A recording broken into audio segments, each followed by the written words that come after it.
Thank you and welcome to the show this morning. The topic this morning is the significance of African American history, and we have with us to talk about the importance of African American history in this year 2004, Dr. LBaldwin. Dr. Baldwin is in the Department of Religious Studies at Vanderbilt University. And of course, Dr. Baldwin, let me welcome you to the show this morning. Thank you very much. Glad to be here. And of course, Dr. Baldwin, we've had you on a number of occasions, and you've given us so many excellent shows. As a matter of fact, I'm reminded of a show that we did quite a while ago with the wife of James Earl Ray. It was called The Assassination of James Earl Ray, and I still think that was one of the better shows. It was a highlight show.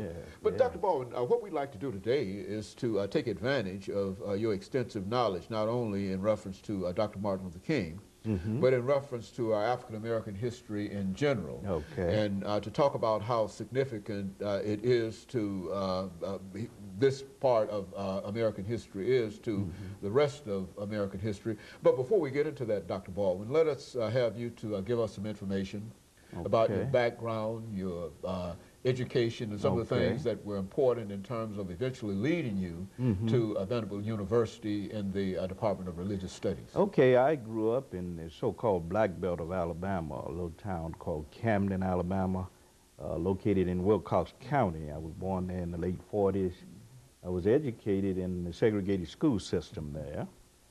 I finished high school in 1967 and matriculated at Talladega College in Alabama, and I was there from 71 to from 67 to 71.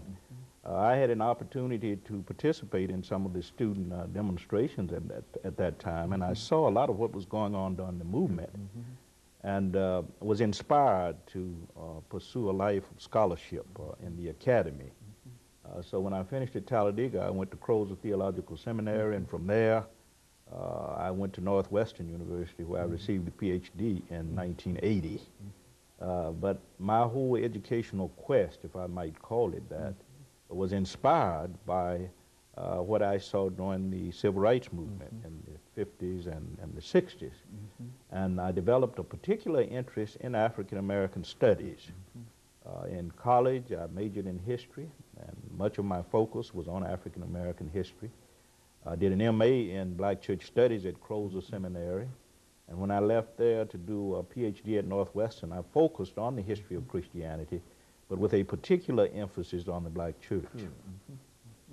And so you've had extensive knowledge in terms of not only American history, but specific in reference to African American history, religious history. Dr. Baldwin, what I'd like to do is to have you to give us some information, because this is the beginning of African American History Month. At one time it was called Negro History, and et cetera, et cetera. Why don't you give us some information as an historian in reference to the very idea of African American History Month, or Negro American History Month, or whatever it was called.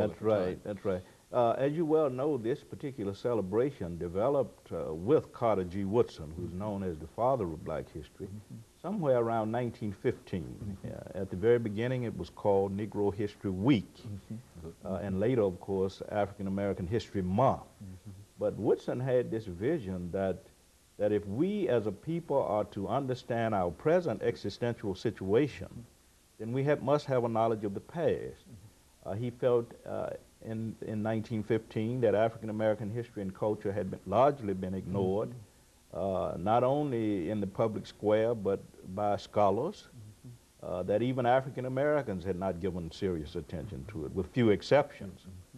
So Woodson wanted to go on record as developing Negro History Week, later Negro History Month, as a way of keeping us informed about who we are and what we should be about in terms of our own struggle for liberation.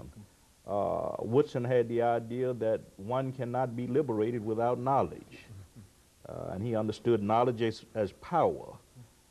So this is why he developed that celebration, and I think it's important that we continue to celebrate African American history, because the struggle has not ended. We've gone through episodes in the struggle. We've gone through various trends in the struggle.